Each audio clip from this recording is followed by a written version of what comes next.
The cobblestone streets of Mexico City's Zocalo thrummed with life as Diego strummed his weathered guitar, its strings singing stories of love, loss, and hope. At 26, he was a wanderer at heart, a street musician whose melodies wove through the chaotic symphony of the capital. His dark eyes sparkled with dreams of performing on grand stages, but for now, the vibrant square was his theater and the passers-by his audience.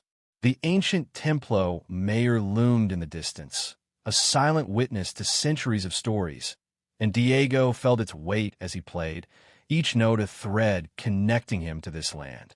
He had arrived in Mexico City 3 years ago, leaving behind a small coastal village in Oaxaca where the ocean whispered secrets but offered little opportunity. With a guitar slung over his shoulder and a heart full of ambition, he'd boarded a rickety bus, chasing the pulse of the capital. The journey was grueling hours of winding roads, stifling heat, and a breakdown in the mountains that left him stranded under a starless sky.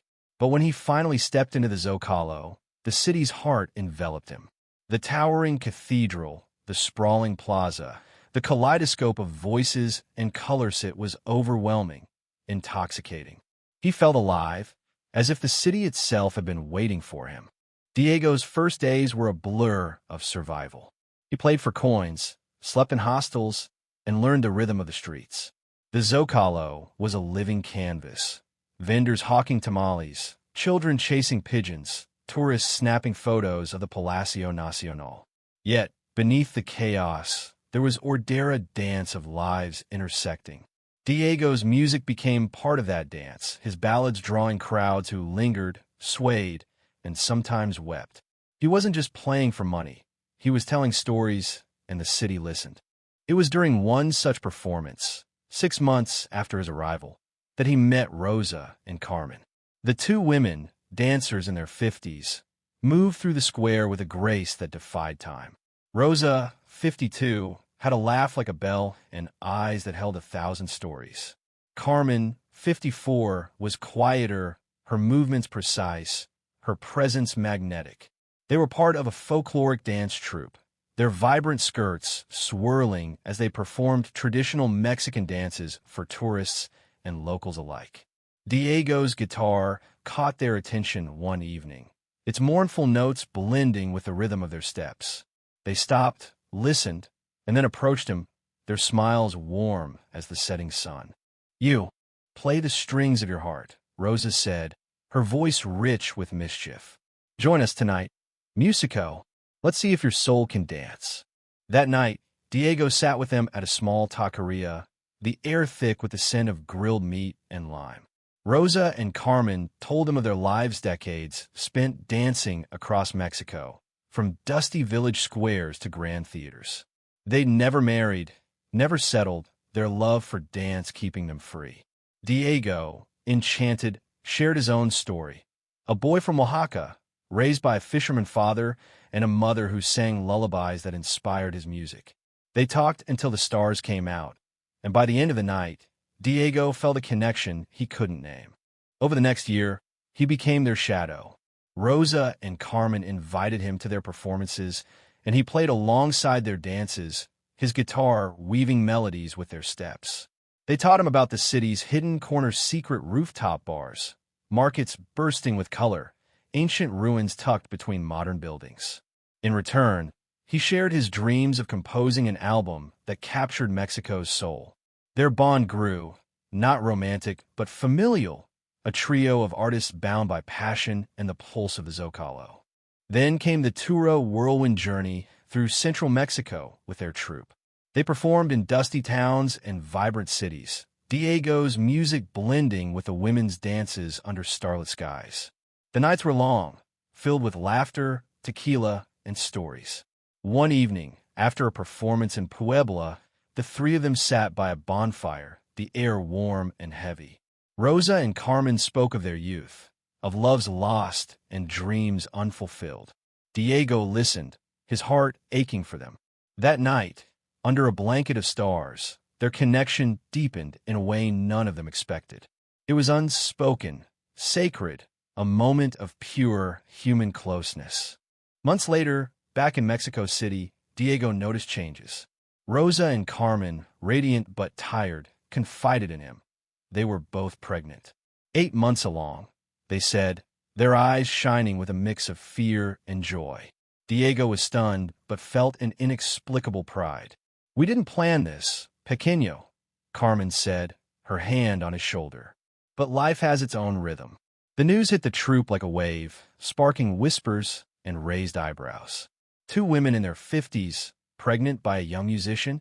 The gossip was relentless, but Rosa and Carmen held their heads high, their strength a quiet rebellion. Diego, too, faced the whispers. Friends teased him, strangers judged, but he stood by the women, his loyalty fierce. He moved into their small apartment in La Roma, a colorful space filled with dance costumes and old records. He cooked for them, played soft lullabies to soothe their restless nights, and learned about the challenges they faced: health risks, societal scorn, the weight of starting anew at their age. Yet, their spirits were unbreakable. Rosa taught him to dance jarabe tapatio, laughing as he stumbled. Carmen showed him how to listen to the city's heartbeat, to find music in its chaos. As the months passed, Diego changed. The boy who'd chased fame in the Zocalo began to see a different purpose. He spent hours researching prenatal care, helping Rosa and Carmen navigate doctor visits in a language often laced with judgment. He saw their strength, their defiance of a world that told them they were too old, too unconventional. In them, he found a new definition of family not bound by blood, but by choice and love. One evening, as they sat on the balcony overlooking the twinkling city, Rosa took his hand. "You've given us more than you know, Diego," she said. "Thesis, these babies, it's a miracle." Carmen nodded, her eyes soft. "You're part of it, pequeño. Always will be." Diego's throat tightened. He hadn't come to Mexico City for this, but he'd found something greater than fame, a purpose, a home. Diego began to contribute more than music. He organized a community performance in the Zocalo, raising funds for the women's medical expenses. He taught local kids to play guitar, sharing the skills his father had passed down. The troupe, inspired by their bond, created a new show of fusion of Diego's ballads and the women's dances, celebrating life, love, and resilience.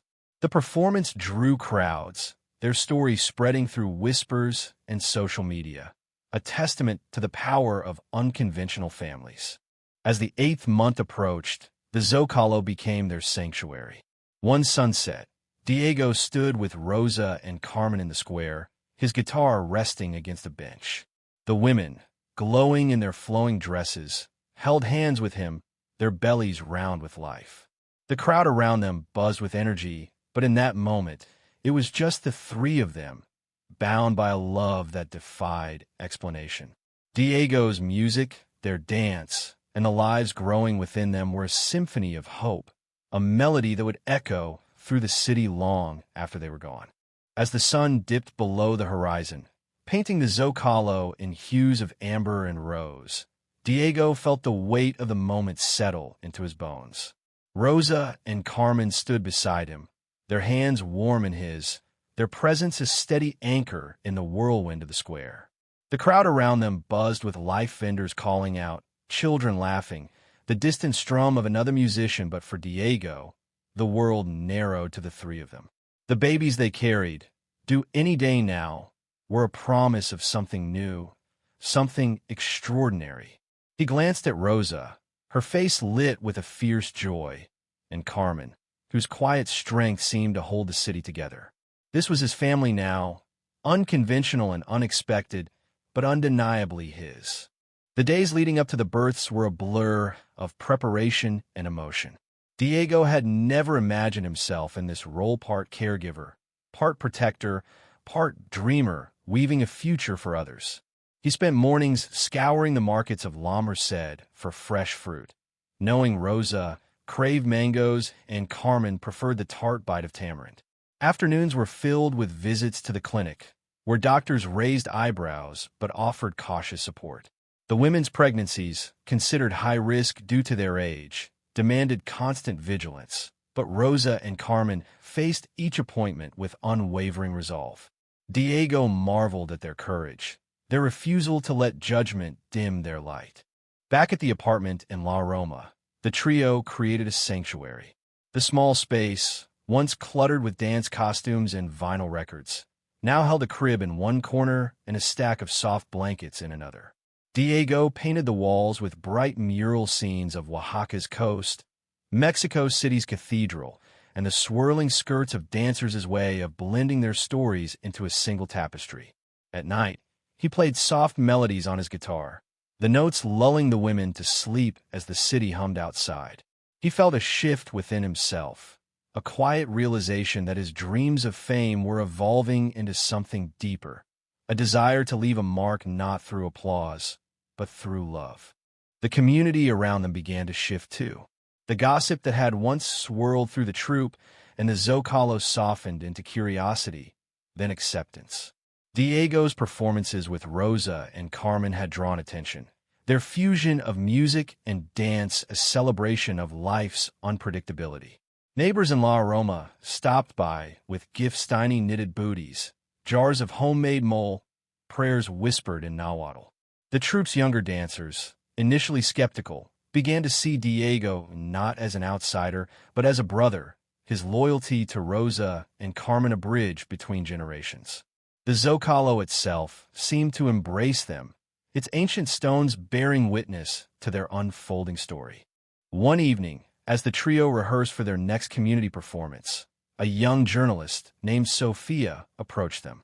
She worked for a local arts magazine and had been captivated by their show in the Zocalo. "Your story," she said, her notebook open. "It's more than music and dance. It's about family, about defying expectations.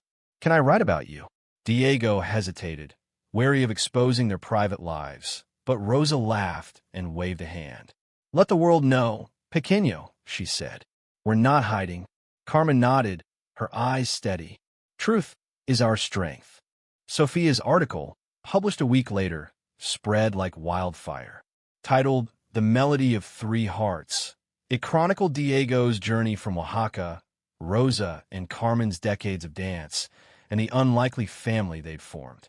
The piece was raw, emotional, capturing the beauty of their bond without sensationalizing it. Readers across Mexico City shared it online, and soon, messages poured in from strangers' mothers, artists, dreamers who saw themselves in the story. Diego read each one, his heart swelling with pride. He hadn't set out to inspire, but somehow their lives had become a beacon. The article brought new opportunities. A local arts collective invited them to perform at a festival celebrating Mexico City's cultural diversity. Diego saw it as a chance to give back, to use their platform to support the community that had embraced them. He worked tirelessly with the troupe, composing new music that blended traditional Mexican rhythms with modern chords, while Rose and Carmen, despite their advanced pregnancies, choreographed gentle movements that radiated grace. The festival, held in a park near Chapultepec, drew thousands. Diego stood on the makeshift stage, his guitar singing, as Rosa and Carmen moved beside him, their presence a quiet power. The crowd roared, not just for the performance, but for the story they represented. Yet, challenges lingered. The physical toll on Rosa and Carmen grew heavier as their due dates approached. Rosa's energy waned, her laughter quieter, while Carmen battled swollen ankles and sleepless nights. Diego took on more, running errands, cooking, even learning to braid Rosa's hair to ease her discomfort. He felt the weight of responsibility, but also a fierce determination to see them through. The community rallied. 2 vendors from the Zocalo dropped off meals, and the troupe's leader, an older woman named Dona Maria, offered daily prayers at the cathedral for the baby's safe arrival. The night the babies came was chaos, wrapped in love. Diego was strumming his guitar in the apartment when Rosa's water broke, her gasp cutting through the melody. Carmen, calm as ever, called the midwife while Diego scrambled to pack a bag. The hospital was a blur of fluorescent lights and hurried voices, but Diego stayed by their sides, holding their hands as they labored through the night.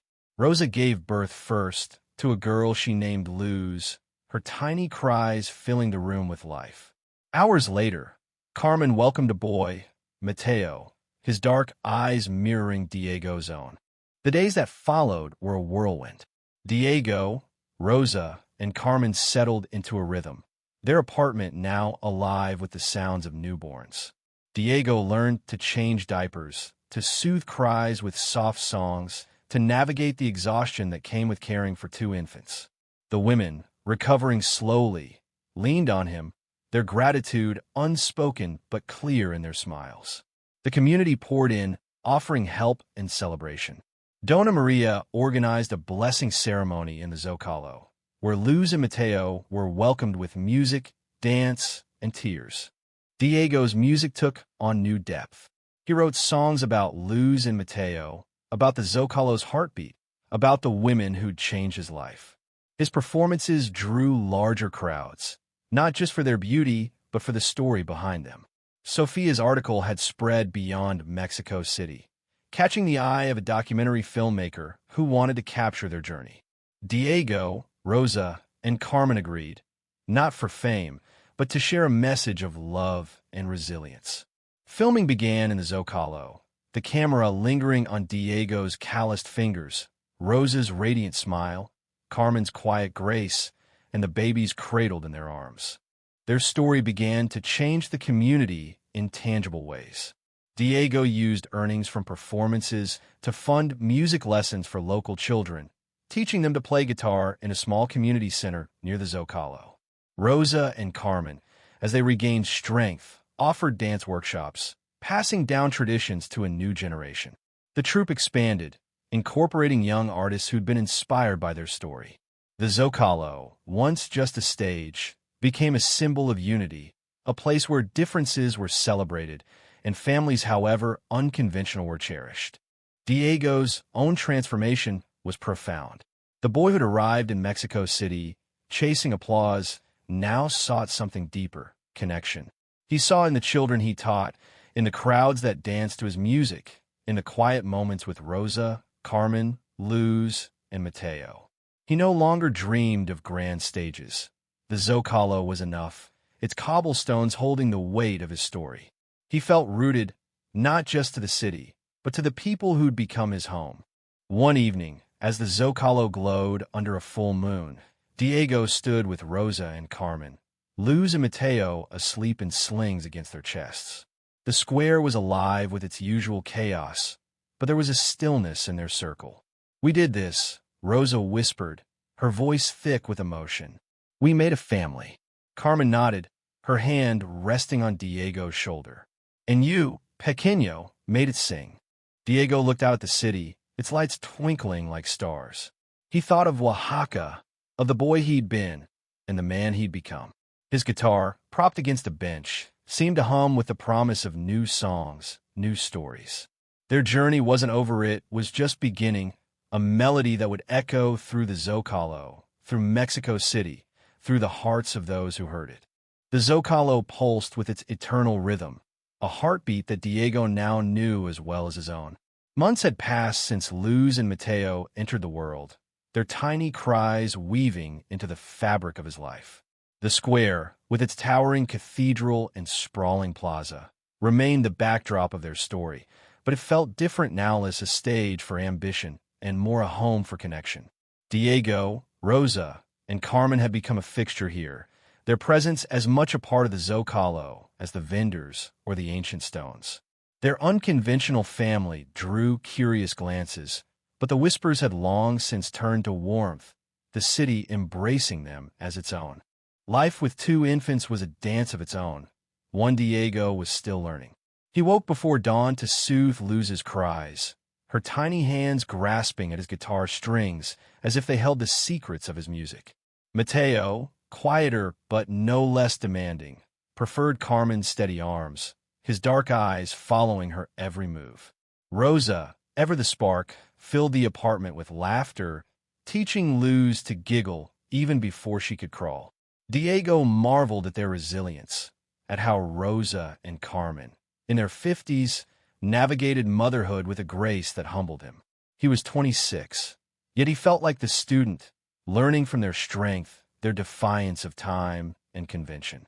The documentary filming continued, capturing the raw beauty of their lives. The filmmaker, a quiet woman named Elena, followed them through the Zocalo, the markets, their cramped but colorful apartment in La Roma. She recorded Diego's lessons with the neighborhood children, Rosa's dance workshops, Carmen's quiet moments rocking Mateo to sleep. "This isn't just your story," Elena told them one evening, her camera resting on the table. "It's Mexico City's story, messy, vibrant, alive." Diego nodded, feeling the weight of her words. Their lives, once private, were now a mirror for others, reflecting the power of chosen family. The community center Diego had started grew into a hub of creativity. What began as guitar lessons for a handful of kids expanded into a space where music, dance, and art intertwined. Rosa and Carmen, now recovered from childbirth, led dance classes, their skirts swirling as they taught young girls and boys the steps of Jarabe Tapatio and Son Jaracho. Diego composed new pieces, blending the rhythms of Oaxaca with the urban pulse of the capital. The children, many from struggling families in nearby Colonias, found a haven here, their laughter echoing through the center's small courtyard. Diego saw himself in their wide eyes, their dreams as big as the city itself.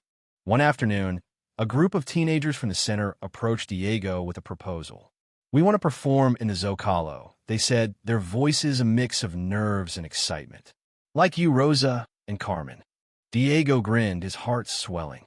He spent weeks helping them prepare, teaching them chords, refining their songs, and encouraging their shy voices to soar. Rosa and Carmen choreographed a dance to accompany the performance, weaving in movements that honored Mexico's indigenous roots.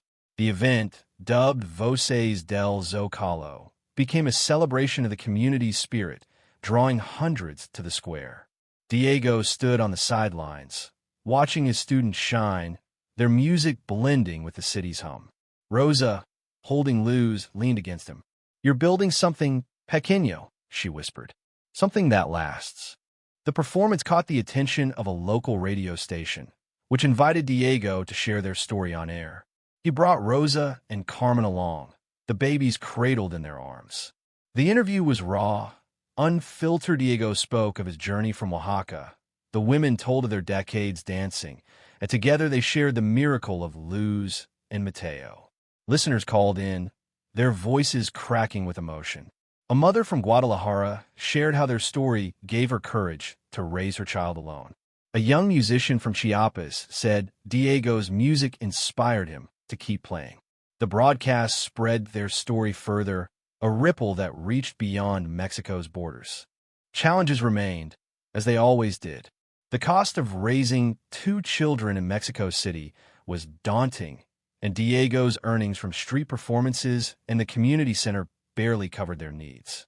Rosa and Carmen, though fierce, faced the physical toll of motherhood in their 50s. There were nights when exhaustion hung heavy, when Diego wondered if he could keep up. But the community stepped in. Dona Maria organized fundraisers at the cathedral, vendors donated food, and the troupe rallied to cover medical bills. Diego learned to lean on them, to trust that he wasn't alone in this dance. One evening, as the trio sat in their apartment, the babies asleep in their crib, Carmen spoke quietly. "We've been thinking, Diego," she said, her eyes meeting his. "We want to name you as their guardian, in case anything happens to us." Rosa nodded, her usual spark softened by the weight of the moment. "You're their family, pequeño. Not just now, but always." Diego's throat tightened. He'd never imagined this responsibility, but he nodded, his voice steady. "I'm here. For them, for you, forever." The documentary premiered at a small theater in Coyoacán, the audience a mix of locals, artists, and strangers who'd followed their story. The film, titled Corazón del Zocalo, was a love letter to Mexico City, to resilience, to family. It opened with Diego's guitar in the Zocalo, the camera panning to Rosa and Carmen's swirling skirts, then to Luz and Mateo's tiny faces. The audience wept and cheered, and when the lights came up, Diego, Rosa, and Carmen stood together, holding the babies, their eyes shining with pride. The film didn't shy away from the complexities, the gossip, the challenges, the unconventional love, but it celebrated the beauty of their bond. As they left the theater, strangers embraced them, their words filled with gratitude. "You've shown us what family can be," one woman said, tears in her eyes. The film's release amplified their impact. Invitations poured in, performances, interviews, even a book deal. Diego hesitated, wary of fame's pull, but Rosa and Carmen urged him forward. "This isn't about us," Carmen said. "It's about the message." They chose carefully, focusing on projects that uplifted their community. The book, a collaborative memoir, wove their voices together, telling their story in their own words. It became a bestseller, its pages filled with Diego's lyrics, Rosa's humor, and Carmen's quiet wisdom. The Zocalo remained their anchor. They performed there often, their shows now a blend of Diego's music, the women's dances, and the children's growing talents. Luz and Mateo, toddling now, clapped along, their laughter a new melody in the square. The community center flourished, its walls covered in murals painted by local artists. Diego's students formed a band, their music echoing his own dreams. Rosa and Carmen, though slower now, taught with passion, their legacy carried by the next generation. One sunset, a year after the documentary's release, Diego organized a special performance in the Zocalo. The square was packed, the air electric with anticipation. He played a new song, one he'd written for Luz and Mateo, its chords weaving the sounds of Oaxaca, Mexico City, and the future. Rosa and Carmen danced, their movements gentle but powerful, Luz and Mateo giggling at their feet. The crowd sang along, their voices rising into the twilight. Diego looked out at the sea of faces, at the city that had shaped him, and felt a profound peace. Their story didn't end there. It lived on in the children who played in the community center, in the artists who carried their message, in the strangers who read their book or saw their film. Diego, Rosa, and Carmen remained in La Roma, their apartment a haven of music and love. They faced the future together, unafraid, their bond a testament to the power of connection. As the Zocalo's lights twinkled under a starry sky, Diego strummed his guitar, Rosa cradled Luz, and Carmen held Mateo. The city hummed around them, alive with possibility. Their legacy wasn't in fame or fortune, but in the lives they'd touched, the family they'd built, the hope they'd sown. The Zocalo, ancient and eternal, carried their song forward, a melody of harmony, love, and the unbreakable spirit of Mexico City.